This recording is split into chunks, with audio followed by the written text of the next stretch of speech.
토지거래 허가지역 해제는 오세훈 서울시장이 쏘아올린 공, 이른바 오쏘공이라는 신조어까지 나올 정도로 파장이 컸습니다.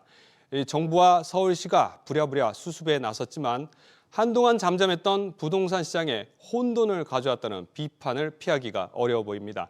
윤지혜 기자와 함께 더 얘기 나눠보도록 하겠습니다. 자, 윤 기자, 지난달에 토지거래 허가 지역을 해제했을 때는 대치하고 잠실 이렇게 강남 일부 지역이었는데 네. 다시 묶는 건 알겠는데 왜 강남 3구 전 지역하고 용산구까지 확대한 건가요? 네, 말씀하신 것처럼 그간 토지거래 허가 구역은 특정 아파트 단지나 동처럼 일부 구역을 정해서 지정을 해왔습니다. 그런데 자치구를 이렇게 통으로 묶어서 하는 조치는 이번이 처음인데요. 추가로 토지거래 허가 구역에 지정된 지역에서는 오세훈 시장의 정책에 난데없이 유탄을 맞았다, 이런 볼멘 소리가 나오기도 합니다. 또 토제가 다시 적용되는 다음 주 월요일 직전까지 매수자와 매도자 간 치열한 눈치 싸움이 최고조에 달할 것으로 전망됩니다. 들어보시겠습니다. 이번 주 토요일까지 아마 계속 혼란스러울 건데 매도자도 이제 급해져서 가격이 조금 떨어져서 날 수도 있고 매수자는 어떻게든 사야 되니까 가격을 높여서라도. 윤 기자, 네. 충분히 예측 가능한 상황 아니었냐라는 지적도 나오고 있는데 서울시가 그동안 문제 없다는 말을 반복해 왔었단 말이죠. 네. 그런데 이렇게까지 하게 된 배경은 뭡니까? 네, 말씀하신 것처럼 토지거래 허가 구역은 집값 상승 폭발력이 그 어느 곳보다도 강한 곳이고 또 타 지역 전파력도 상당히 강합니다.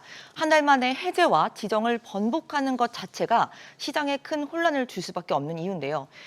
이렇게 해제를 하기 전부터 이런 우려가 계속 나오고 있었고 해지 직후부터 시장에 이상 조짐이 있었지만 서울시는 하루가 멀다 하고 문제가 없다라는 해명성 자료만 내놓기에 바빴습니다.